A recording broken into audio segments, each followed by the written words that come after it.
game. So let's talk about what just occurred tonight. And before that, let's make sure that we're actually live while we're doing this. Should be live in like 1 second. Let's see here.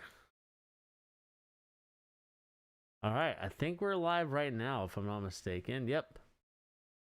We are good to go, except for this. Let me just move this really quick. This is so off.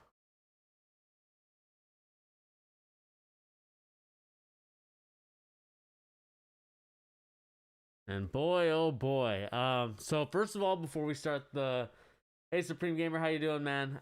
So before we start this, just wanted to wear my LA Dodgers mask. Shout out to the Dodgers for winning against the Padres, even though I love Tatis Jr. Shout out to them, and shout out to my girlfriend, who is a big Dodgers fan. She really loves them, and so congrats to her team. But we're not here to talk about. Yes, I understand my master's crooked. I didn't plan this very well. Okay, babe. But hey, Supreme Gamer, how you doing? It's been a minute, so how's everything been going for you? But guys, we're here to talk about, of course, the game that just happened, and boy, oh boy, is there a lot to talk about in this game. Starting with, of course, the title of this video, Danny Green will be banished from the lineup. Danny Green definitely cost the Lakers a chance and an opportunity at getting LeBron James his fourth Finals MVP. His third Finals MVP on a different team. And boy, oh boy, was it a frustrating one to watch, guys. I mean, the cool thing about it, I will say this. That last 5 minutes where it seemed like the Miami Heat and Lakers were just trading buckets left and right, that was an amazing thing to watch. I'm kind of nerd myself out here, but it almost kind of reminded me of Goku and Dragon Ball Z kind of going against Frieza, or going against Jiren, if you guys watched the Dragon Ball Super. And it was probably the most disappointing thing I've ever saw in my life. I mean, Danny Green had a wide open 3-point shot, and when you make $30 million a year for 2 years, $15 million a year to make 3-point shots and line it up at the top of the key, it is absolutely crazy how much he's getting paid just to miss those 3-point shots. I mean, we know that Danny Green has been very inconsistent ever since he came into the bubble. It's kind of been a frustrating thing. I mean, the more consistent player of them all has been KCP. And even then, 3 of 8 is not that bad. But we see Danny Green 2 of 5. It's usually kind of around the stat line where he has it. But at the same time, if I'm the LA Lakers, I am so mad right now. LeBron James did everything he could to win this game. Anthony Davis did pretty solid. I would say he could have stepped up a little bit more. I think the heel injury is a little bit more serious than we originally anticipated. But then again, it's just kind of, like I said, it's disappointing to see that the game came down to this. And of course, Keith Morris gave you absolutely nothing. 0 for 2, didn't show up. I don't know what was going on with Keith Morris tonight. He just looked like he was tight the whole game. I mean, to put it kind of PG and PC-esque. He was definitely really tight, and you could definitely see how it cost the team a victory. And like you said, Supreme Gamer, not as valuable anymore. Defense getting worse, and he's not worth 15 mil. He's not even worth 5 mil, to be honest with you. I mean, he's been really bad, and it's just a disappointing thing to see that he missed a wide open shot. I mean, me and my girlfriend were talking about it. Like, it was almost this close to being airball. And so I think that Danny Green was not ready for that moment, and I think that if he had it again, I think he still misses it. I think at that point, if I'm LeBron James, I understand you're going to shoot layups, you're not getting the foul call, but man, you put everything on the line tonight. I mean, LeBron James actually put a magnificent masterpiece today's game. 40 points, 13 rebounds, 7 assists. But it also can't be gone without notice what Jimmy Butler did tonight. 35 points, 11 assists, 12 rebounds, a triple-double. Miss Triple-Dub is going back tonight with Jimmy Butler at his hotel room. And it's just kind of crazy to see what transpired. I mean, Bam Adebayo was disappointing again tonight. Didn't really give you much. I know he's hurt, but it was a little weird to me what I saw, because the thing that was kind of confusing to me is that Bam Adebayo was usually covered by AD. And to be honest with you, it's kind of ridiculous that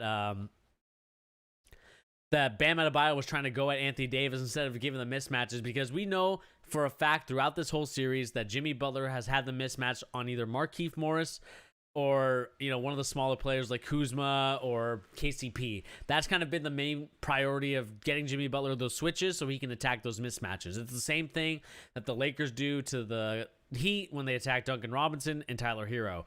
But tonight was just kind of a crazy night, especially for Jimmy Butler. Like you said, Supreme Gamer, only rested for 42 seconds.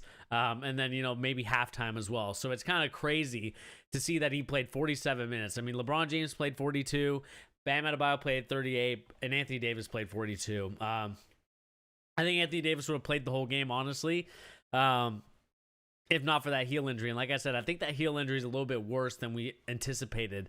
We understand that he likes to go on the floor a lot. He gets injured a lot, you know, especially with the feet injury. That's the one thing about big men. Like when you're 6'10" and taller, it seems to be there's a lot of feet problems, a lot of knee problems, and that's kind of what we're seeing from Anthony Davis at this point in time.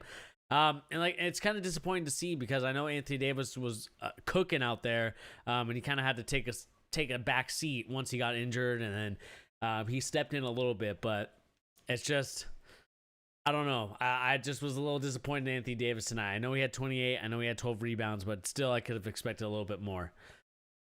You know what, Supreme Gamer? When you bring up the 3-1 comeback, I want to say it's possible. You know, anything's possible, like our boy Kevin Garnett said back in the day. Anything's possible, and I think it could be possible with this team again. We saw Duncan Robinson show up tonight, which is amazing for them. They needed Duncan Robinson to come up tonight. Tyler Hero was still a little bit iffy tonight. Kendrick Nunn also played a tremendous role in this, giving you 14 points on 6 of 11 shooting, 2 for 4 from three-point land. I think Kendrick Nunn is also an unsung hero in this game as well. I think they did a tremendous job. It was great. It was cool to see. And I think, Supreme Gamer, to answer your question, I think yes. I think it is possible. They're going to need a lot of help. Obviously, they went with a very short rotation tonight, with Andre Iguodala and Kendrick Nunn as being the only 2 players that ever came off the bench. Everyone else otherwise stayed in the game. But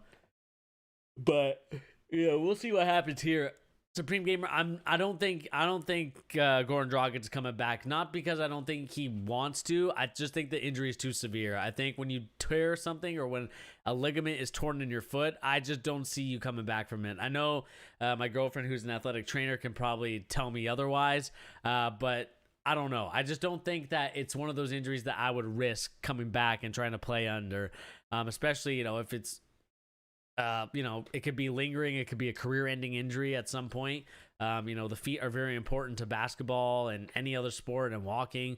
But I think the team is actually really fine without.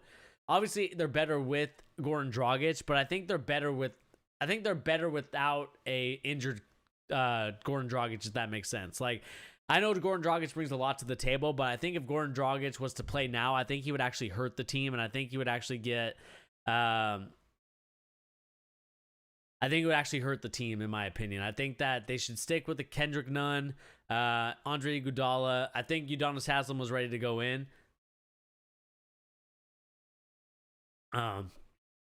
But, you know, kind of like what my girlfriend's talking about in the chat right now, Gabby, you know, it's like, it's so hard to work around. I mean, we saw him at shoot around. We saw him at warm-ups. And I just think that that's kind of what's kind of killing him right now, is that he's not able to come back on the court. And, you know, it's just hard, man. I mean, even just having like a minimal injury like plantar fasciitis, it affects you like, you know, tremendously. And so like, I can't even imagine like actually tearing something in your foot. That's probably even worse. So do you think Jimmy Butler is the best player overall this series, regardless of who loses or wins? I think, honestly, Supreme Gamer, I talked about this with my friends in my group chat. I said he's top 11, but I'm inching closer to putting him in the top 10. I think he's going to take over Klay Thompson's spot in my top 10. The guy is amazing. You know, for all the misconstruing remarks. Oh, no, babe. I'm drinking. This is not sponsored, by the way, but it's boxed water. Boxed water. That's what it is. It's not milk. Every time you step that fast, just getting, yeah, exactly. My girlfriend's right. You know, every time you step on it, you're the fastest getting. I mean, she could explain it probably better than I can. I'm probably giving like a science bro type of approach to how to talk about it.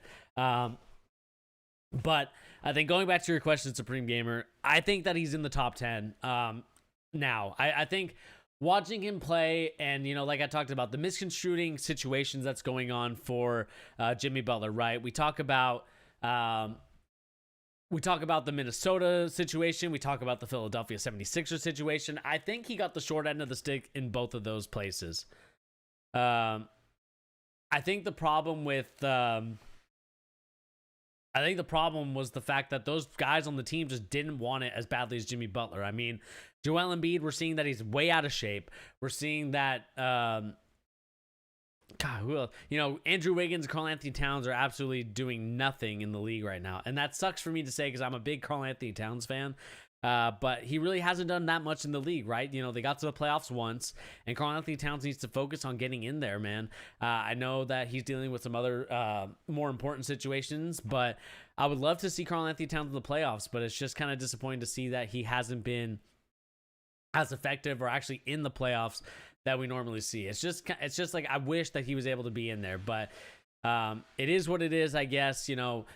But Jimmy Butler definitely deserves to be top 10 after tonight's performance. And even, you know, just throughout this whole playoff series, Jimmy Butler has definitely proven to everybody what type of man he is, what type of player he is. And I think he's really going to, you know, as much as he is a cocky guy and as much as I hated that he beat my Boston Celtics, you can't hate on the guy because I think his attitude and his demeanor is just something that everyone can relate to. I think it's kind of an endearing attitude. It's an endearing personality trait that Jimmy Butler has, and it's really cool to watch him and what he's been able to do in this whole series. And he felt that this playoff run, Jimmy has been better.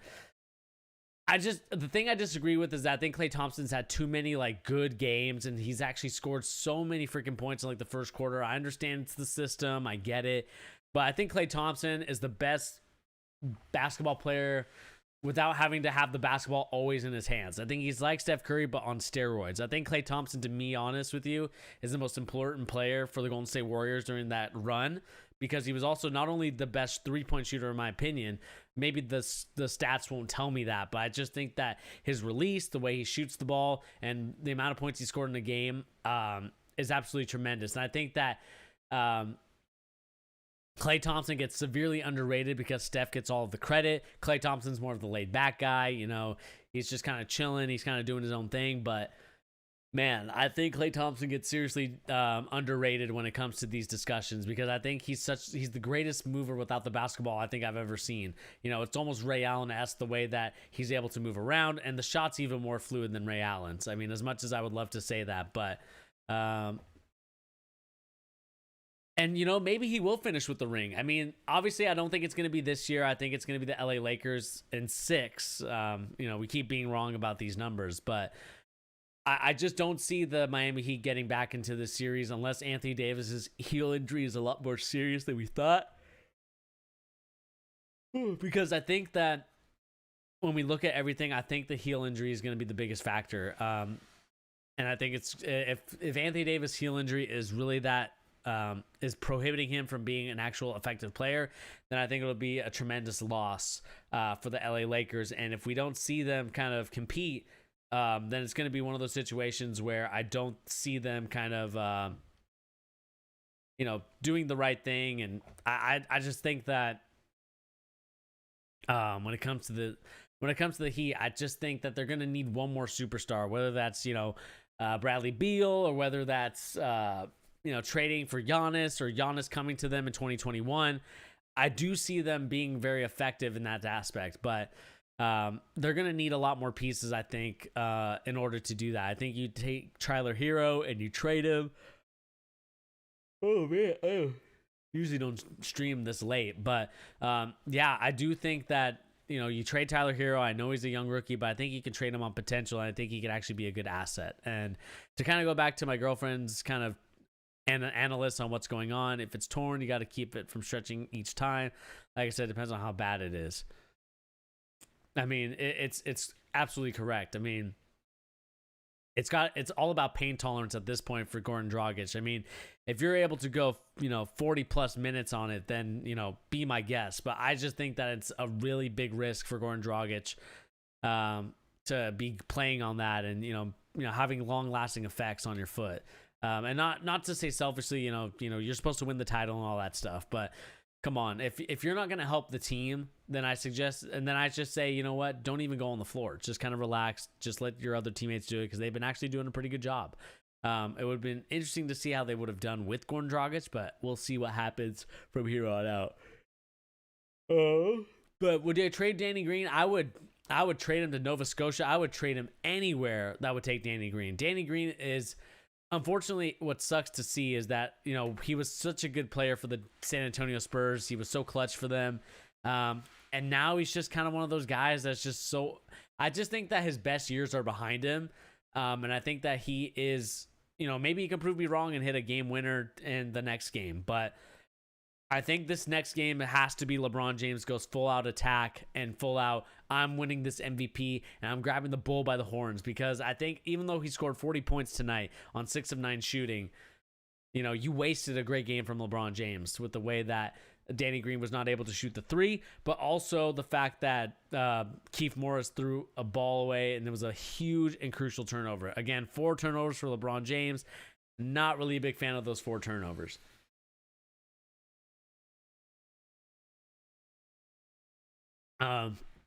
But kind of going back to what my girlfriend was talking about, yeah, the plantar fasciitis, or not plantar fasciitis, but the plantar torn.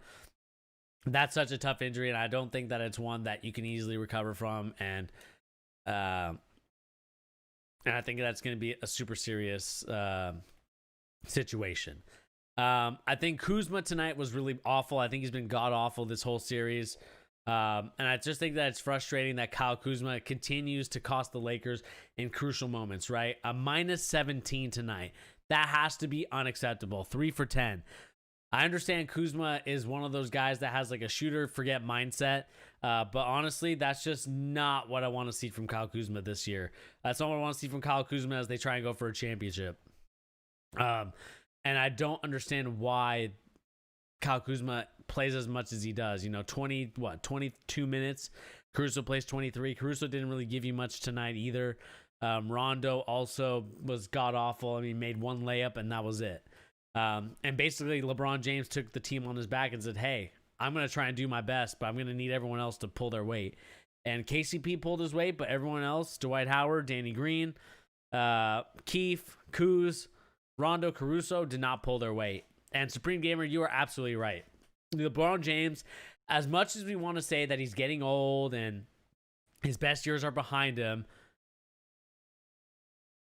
he is still an amazing and effective player, man. I think I haven't seen a player like this since like, I can't even think of a player. I mean, it's like Tom Brady-esque the way he's able to do it, right?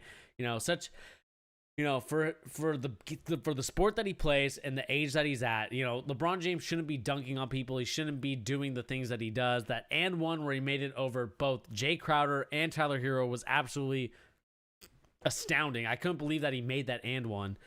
He has such finesse on the shot. It's actually ridiculous how he made it. And so, I mean, just thinking about it, LeBron James, like, they just wasted a great game from him. And then Supreme Gamer, you also said that Kuz should attack more. He has the height. His height is useless based on what he does. See, I don't even think it's the height. I just think it's kind of the shot selection and the basketball IQ. I think Kuzma actually has the intangibles of a great basketball player. It's just the IQ part of it is absolutely god awful. I mean, there's some situations where I'm just like, Kuz, you have an easy layup or you have an easy pass. Instead, you take these like wild shots. It's kind of like, all right, I'm going to jab and then I'm going to shoot. I'm going to shot fake and then I'm going to shoot it. And that's kind of been Kuzma's MO for like, God knows how long he's been on the Lakers. I don't know where he's gotten this MO from, but it's definitely something that is a little disappointing to see. Let me see here. Let me get on Twitter really quick and see if there's any oops, if I can spell Twitter correctly. Let's see here. Let's search up some NBA final stuff. I mean, let's kind of look at let's kind of listen in to see what Eric Spoelstra has to say about this. You had to burn through timeouts just to keep Jimmy breathing. It's like in the last minute. Where the Lakers' last real see, Gabby, see, right babe, he has a crooked mask as well, so I want that same energy for Eric Spoelstra. Yeah, I mean, you know, at the end of the day, I like those decisions. I mean, we had everybody in the paint. I mean, we can even see by the stats, right? You know, 15 turnovers for the Lakers, not really huge. You know, the Lakers actually won the rebound battle. I mean, this is kind of an amazing stat to see. I think that, you know, the Lakers basically had all the stats to win the game, but when it came down to everything and when it was back and forth in the last 5 minutes, I still go back to the situations of, you know, the Miami Heat really should have been a little bit better in many situations, many aspects, right? They had the mismatch with Keith Morris and KCP with Jimmy Butler, but they decided to go with Bam Adebayo against Anthony Davis, and you're going to lose 20 times out of 10. I don't care who you are. You know, Bam Adebayo, an injured Bam Adebayo, that is, attacking an Anthony Davis who's healthy. And, you know, maybe he's not really fully healthy, but still, you know, that's just idiotic in my opinion. I think that they need to do a better job of getting Jimmy Butler the ball. And even though they won tonight, I think that they could actually have room for improvement. And the fact that they won tonight by 3 kind of says a lot. And then Supreme Gamer, you also talk about Lakers have to get a third star, otherwise they won't make it out of the West. This was an injury year for a lot of players, and the West will get stronger. I mean, they do have to get a lot of. I still think that they were a good team, right? I mean, I think they're missing Avery Bradley, who is definitely a tremendous player for them. I know that he's not the third superstar that they're looking for, but Avery Bradley brought a lot. He brought his defense and he brought his three-point shooting. And unfortunately, you know, when you have to rely on Danny Green so much, and you have to rely on KCP, and you have to rely on Keith Morris, you have to rely on all these guys who are not very consistent, it's going to be tough for LeBron James to do. I mean, LeBron James and Anthony Davis, they expect a different type of situation for every situation, right? You know, they bring in players that are more spot-up shooters and some that can create and play make on their own. But ultimately, the only two that can really, really play make and create on the team are Anthony Davis and LeBron James. You know, Rondo can occasionally, but Rondo's gimmick is more, I'm going to pass it around and get the best shot for someone else and not really look for his. Even though he can shoot the three, it's still not a confident jumper, in my opinion. And we saw that Anthony Davis was dressed for the occasion with the gold Kobe's. He's going to have to figure something out there because those Kobe's, maybe you don't wear those again. And then let's continue looking down. You know, Jimmy Butler made some clutch free throws, made 2 of them to give them a 2-point lead. You know, Jimmy Butler played tremendous tonight, man. I think Jimmy Butler and Duncan Robinson played absolutely beautiful. You know, Duncan Robinson was able to finally get open on those threes. I think they did a really good job. And let me look this up, because what was awesome is that for the Miami Heat, let me see if I can draw it up really quick. Let's see here. Let me go with like a coach's whiteboard basketball. See if I can do this online, because I just want to show you guys kind of what play was working for them. And as I'm doing this, I'll answer and just kind of read your guys' comments in the thing. So let's see here. Yeah, I felt AD injured, and the other health management wants AD to play with it. Yeah, I mean, the thing is, it's the finals, and Anthony Davis is your star player. He's got to play. I mean, I understand it's the same situation with Gordon Dragic, but I think Gordon Dragic's injury is a little more serious than Anthony Davis. I think Anthony Davis, I believe, was a contusion, which is like a really deep bruise. And obviously, you know, it's pain tolerance for everybody, right? Many people have different pain tolerances. Like, my pain tolerance is probably not the same as a person like LeBron James or Anthony Davis. So, you know, some people can play on that, some people can't. And I do think that Duncan Robinson did get fouled, but I want to draw the play. You know what? Let me just find a blank whiteboard. Whiteboard online. Just kind of draw this up. Let's see here. No, that's not what I want. All right, let's draw this really quick, guys. Gosh dang it. I want a blank one. What is this?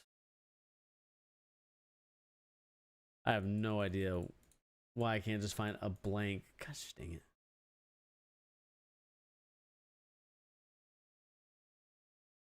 Ugh, this is so annoying. Sorry, guys. I was definitely not prepared to show you guys a play, as you can tell here. So, you know, their play kind of, if I can, geez, I cannot draw, but we'll just kind of continue this. So basically, the play starts with the point guard up here with the ball.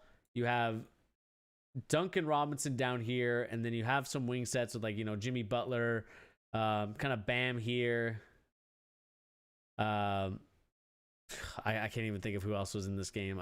Let's just say Tyler Hero, for example. So Tyler, and then you got Bam, you got Tyler, and then you got, you know, probably Jimmy with the ball. So you got probably like Kendrick Nunn over here, right?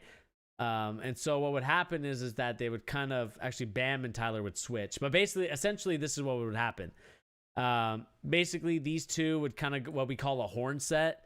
So a horn set is when you have the two players that are like at the, I can't even what you call it, kind of at the free throw line, and they can do many different things, right? You can either, you know, set a down screen for guys down low, or you can kind of do like a cross screen where these two guys would, oh, well, it would help if I actually showed instead of, okay. Excuse me, as I'm like probably the worst explainer of, or that's the worst at explaining things as possible, and I'm sorry that I'm just flubbing up my words. So basically what happened is Tyler would set a screen here, and then Bam Adebayo would come, or actually, sorry, Bam Adebayo would set the screen for,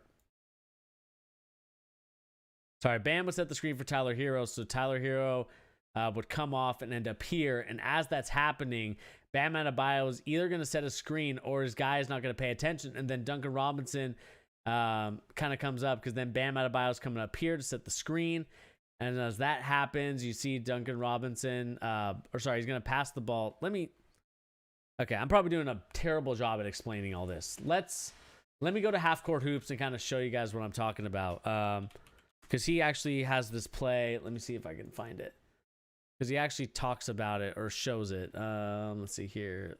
It's this one that kind of got this right here. So let's kind of watch it unfold. Bam and Robinson. One of the few close games. So if we kind of watch the situation, right? So they're in a horn set. You have Goran Dragic. You have Tyler Hero. You know, Jimmy Butler, whoever it is, and then you have Duncan Robinson, right, in this horn set. Dragic, so Winslow, you see Tyler Hero's going to cut across. Bam's going to get the ball, and then you see here that Duncan Robinson was chilling here, and then he's going to come up and take a handoff and make the three-point there. I mean, that's kind of what we got from Duncan Robinson tonight. We kind of saw that very often for what happened in this situation. So let's watch it again. You see Tyler Hero's going to be down here, get the screen. The point is, you have the guy that's here is going to cut down, and then you have the big man going to kind of almost like a dribble handoff pass to Duncan Robinson. Duncan Robinson's going to shoot the three and make it there. And so that's kind of what we saw tonight from the Miami Heat. And that's a great play to get Duncan Robinson open, because like we talked about before in those many games, he just did not cut it. I mean, he played absolutely horrible in these last couple games, and tonight he played really well, had 26 points on 7 of 13 shooting.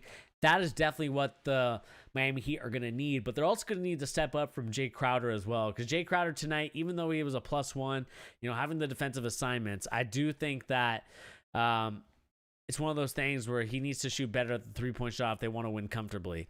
Jimmy Butler, like I said, it's perfect if he shoots 1 to 2 threes, but other than that, you know, he shouldn't really be shooting anymore.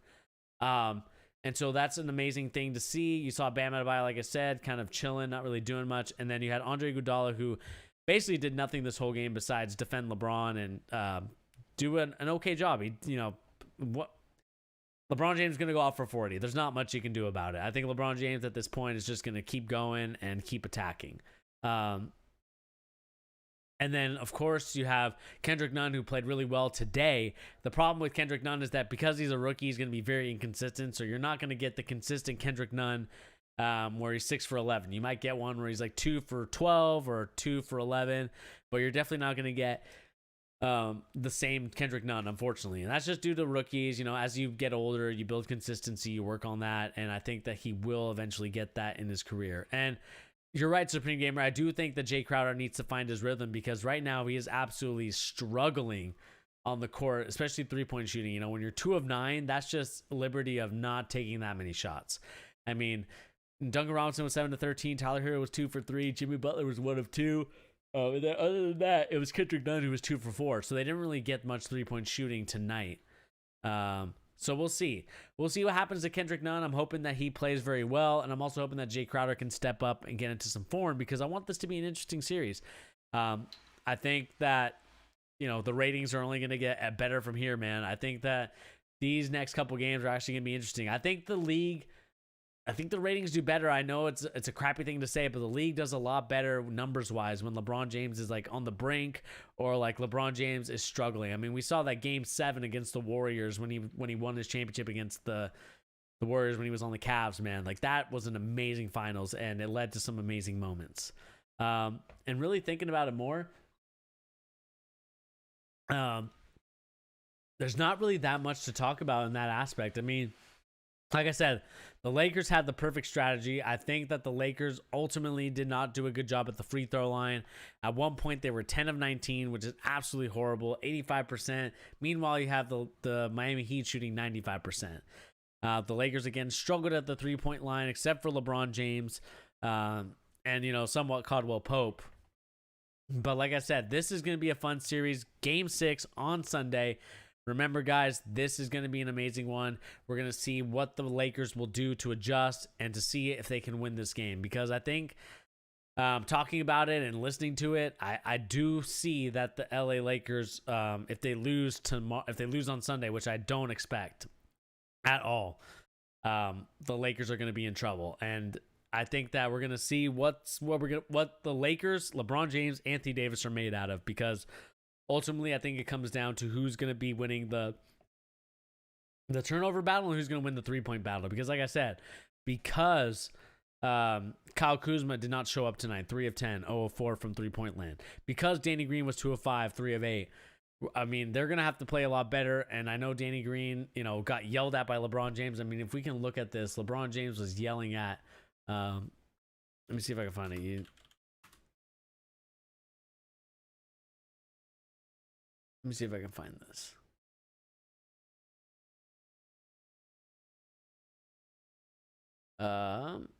Doesn't look like that. Maybe we can look in the Danny Green comment section and see.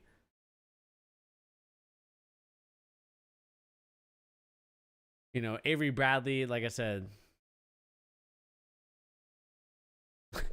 we got Snoop Dogg in the building. We got Snoop Dogg on Twitter. Let's see what he had to say about it.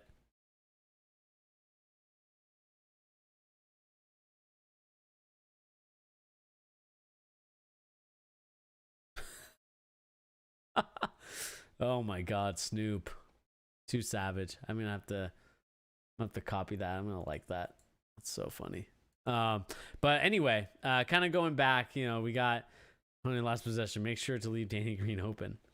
That's a funny one as well. I mean, yeah, man. I mean, it's just kind of crazy. I mean, like, kind of look at this space right here, man. You've got to knock this down. I mean, let me move it up so you guys can see.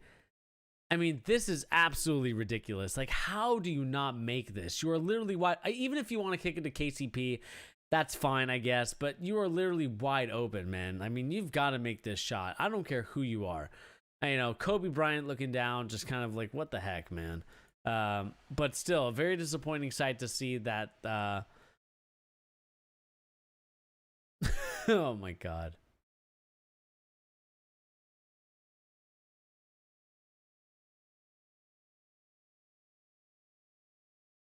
Oh, gonna skip that. Oh, let's see here. Let's see what LeBron James I've had to always say played about the it. game the same way since I was a kid, and I've had success doing it. And I won't let a play here or a play there, change my outlook on the game or how I play the game. I mean, if you just look at the play, I was able to draw 2 defenders below the free throw line and find one of our shooters at the top of the key for a wide open 3 to win a championship. And I trusted him. We trusted him. And it just didn't go. You live with that. You live with that. And I mean, it's one of the best shots that we could have got, I feel, in that fourth quarter, especially down the stretch with 2 guys on me, Duncan Robinson and Jimmy. And Danny had a hell of a look. It just didn't go down. I know he wish he can have it again. I wish I could make a better pass. But you just live with it. Yeah, so kind of, I would say it's kind of a encouraging sign that LeBron James isn't too upset. We kind of remembered the J.R. Smith debacle. I mean, that was due to George Hill being so tight at the free throw line. Like I said, to be more politically correct on this channel, when we say tight, you guys can interpret that what you will. I just think that when we look at everything, it's just kind of one of those things where what's frustrating to me is that Danny Green got an amazing look, and then Keith got the rebound, did his thing, but ultimately gave it up again. Instead of either posting, if we look at the picture again, let me see if we can kind of see if we can watch it, right? So Keith gets gosh dang it. That's not what I want. Brick. Okay. If we kind of look at the play again, I mean, there was a situation where I felt like Anthony Davis had the post up perfect, right? He was posted up. He sealed off Bam Adebayo. Even if you want to give it to Anthony Davis because of you didn't see LeBron James open on the wing, which he was open on the wing eventually.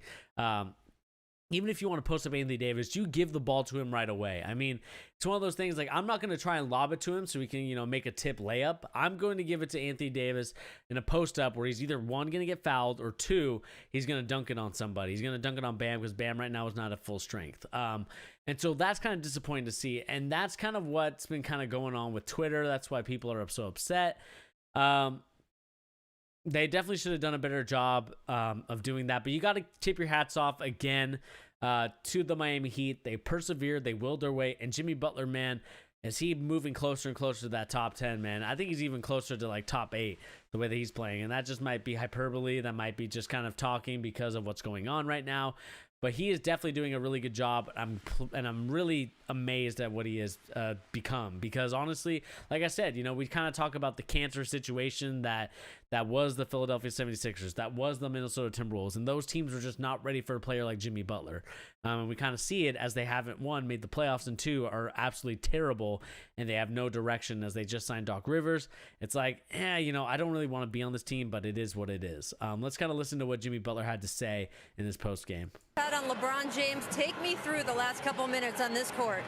It was all about getting stops, getting what we want on offense. I still don't think we rebounded the ball the way we were supposed to close out the game. This one, it was a little bit of luck that Danny Green missed that shot at the top of the key. What you guys did here tonight, staving off elimination, you knew before the game. You looked at me. You gave me that little, we got this. How were you guys able to do it? We just played hard. Got to what we wanted to get to on offense, shared the ball like we always do, and just kept with it. This is a game of runs. I think we withstood theirs. Where do you guys go from here? Back to the hotel to get better, because the way we ended this game tonight is not going to get it for the next one, so we got to be better. Obviously, some great contributions from your young teammates again. What can you say about Duncan Robinson? Duncan's Duncan. Those are the games that we expect him to have. He's so confident. He's going to continually do it, and he's going to be the reason that we win the next one. Well, he's an undrafted guy. You always tell me about the chip on your shoulder. That guy behind you often says the same thing. What is that going to indicate for us for the rest of the way here? We're just going to continue to fight. I pray, I hope that we get 7 back. I know he wants to hoop with us, but until then, we got to stay together, stay in the trenches. I mean, like, what's not to love about Jimmy Butler? I mean, when you look at the will and the attitude, like, the team that the Miami Heat have created for Jimmy Butler to be in, right, with Bam Adebayo, with Duncan Robinson, with Tyler Hero, with all these players, Kelly Olynyk, Miles Leonard, it doesn't matter who's on the roster, Udonis Haslem, we can call them an island of misfit toys, which I have done repeatedly in the past. Like, this team literally loves the will of Jimmy Butler. I mean, Jimmy Butler has been such a great hooper for the Miami Heat. It's actually kind of crazy to see that. The one question I have, and babe, you brought it up perfect, and I was going to talk about it next. Does he have enough energy to keep going? Because, like I said, you know, you only sat out for 42 seconds in this series. You basically played the whole damn game. Like, how much more do you have to give? You know, Jimmy Butler may be, 31 years old, but it's not like, I don't know. It's a completely different game, right? I think the NBA Finals and kind of gearing up for that is a completely different game than gearing up for like a regular season game at Oklahoma City, or like a game in Indiana, or like a game in, let's see, like a New York, the Knicks. Like, it's a different mindset. It's a different attitude. And I think Jimmy Butler personifies it tremendously. And that's kind of what I love. And I love his answers, right? You know, this effort, it's not going to get us to win the next game, and our rebounding, not going to get us to win the next game. And so when it comes through and through, Jimmy Butler has my respect. I was kind of upset because, he beat my Boston Celtics. I was like, you know what, they're going to win in a sweep. I was saying that in rage and in anger. But after you sit down and think about it and kind of, actually cooler heads prevail, he's an amazing player and I love watching him play. I think that Jimmy Butler, the way that he attacks the hoop, the way that he wills his team to wins, the way that he's able to get clutch buckets after clutch buckets, even if they're free throws, he still hits the free throws. He still hits the buckets. And honestly, I could not be like more impressed with a player than Jimmy Butler besides LeBron James. Like I said, LeBron James, year 17, what he's doing is absolutely, we've never seen before. And I think LeBron James, like I said, is my GOAT. I love him. But, you also got to tip your cap off to Jimmy Butler, man.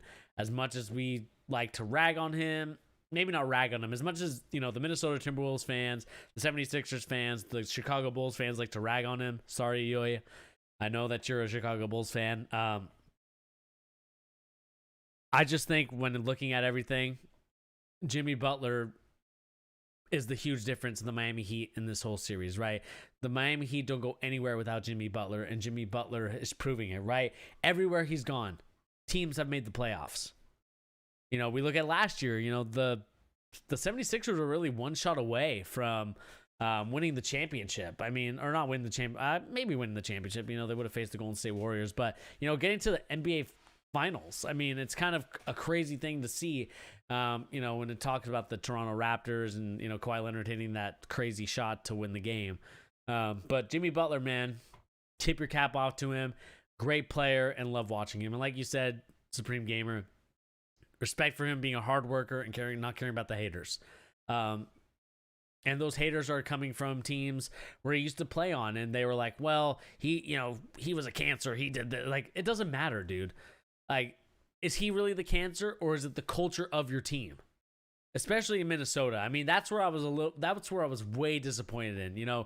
They would have been a 4th or 5th seed, but instead, Jimmy Butler challenged them because Jimmy Butler thought that by going to Minnesota, being traded there, this was the team that was going to get to the NBA Finals. But ultimately, Karl-Anthony Towns and Andrew Wiggins did not deliver. And I could have told you that from 10 years ago that Andrew Wiggins was not going to live up to the hype.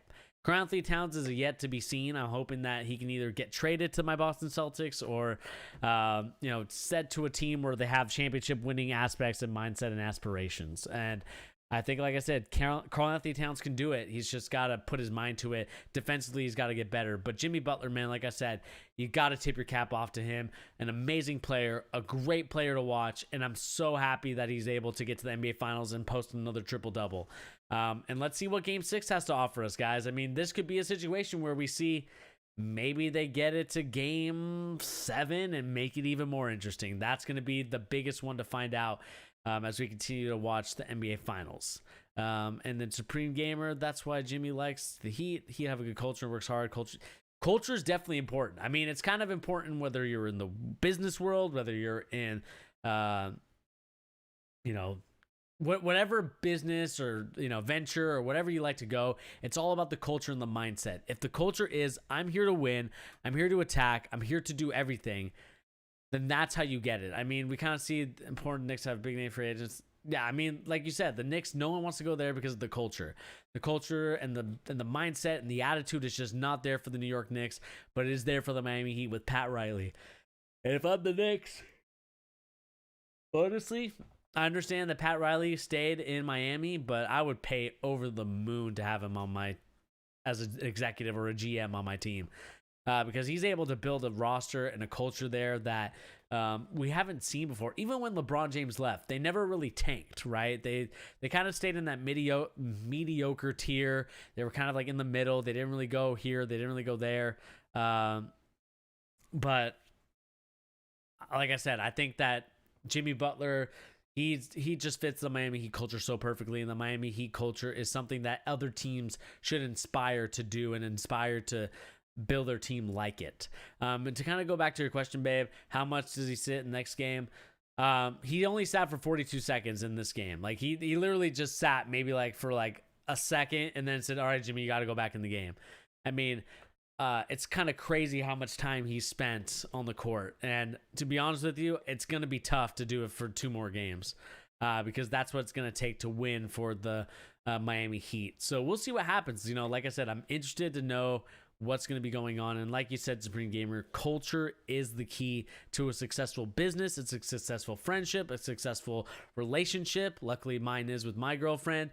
And that sort of culture and atmosphere, it's kind of the same thing like in life, right? You got to have the right culture. You got to have the right people. You got to have the right situations for you in order to make sure that you guys can overcome, the good times and the bad, to kind of quote a cheesy, maybe not cheesy, but, to kind of quote marriage. It's like, it's the good times and the bad. It's like, it's the same thing with the Miami Heat. You're going to have the good times, which of course are now with Jimmy Butler in the NBA Finals, and then you're going to have the bad times, which is when LeBron James left you and now you had to rebuild. So Pat Riley has definitely set the culture for the Miami Heat from here on out, and it's going to be interesting to see, if he retires, like what's going on with that, and kind of what else is kind of coming down the pipeline for the Miami Heat, because we know that they're one superstar away, and we're going to find out relatively soon who that superstar is going to be, because right now, if we really look at everything, I think the Miami Heat are just a couple players away from winning a championship and being competitive. And Jimmy Butler is the glue to that. And so is going to be Bam Adebayo at some point. He's got to work on his three-point shot, though. I think that he doesn't shoot well enough for me. Oh, excuse me. To warrant him shooting so many, or for him to shooting jumpers, because we need. I feel like they need him to shoot jumpers in order to be effective, but we'll see what goes on from here. But anyway, guys, I think that's going to do it here tonight for the live stream. I want to thank Supreme Gamer. I want to thank my girlfriend. I want to thank everybody who was watching. I think the 4 people of us who are live, I appreciate you guys for being here. It's a lot of fun It's a lot of fun covering this. It was fun to kind of go over a play, even though I messed up drawing it. And so, like I said, guys, it's been a lot of fun, and I really appreciate you guys joining us here. And before we go, like I said, shout out to the Miami Heat for winning, but also it really came down to the Lakers having 2 bad gaffes at the end of the game. The missed 3 by Danny Green and the bad pass from Markieff Morris. I mean, there's a reason why LeBron James didn't talk about it in his press conference and why it's not being brought up. But as they say in 2020, it is what it is. Anyway, guys, like I said, my name is Bernie. Thank you once again for joining me here on The Charge, giving you another NBA live stream talking about what just happened in game number 5. Miami Heat winning this one 111-108. LeBron James with 40 points. Jimmy Butler with 35. And we saw an instant classic with the way that Jimmy Butler and the way that LeBron James went at each other. And Supreme Gamer, peace, man. Appreciate you being here on the stream. And anyway, guys, like he said, please remember to hit that like button. Also remember to hit that subscribe button. If you're new to the channel, remember that hitting the like button, also hitting the subscribe button lets YouTube know that you're interested in my content and you're interested in what we have to offer here as well. Anyway, guys, like I said, thank you once again for joining me, and we'll catch you on the next video. Thank you once again, whether you're joining me on the live stream, whether you're joining me in the video afterwards. Thank you once again for joining me here on The Charge. Anyway, guys, I'll catch you later. Peace.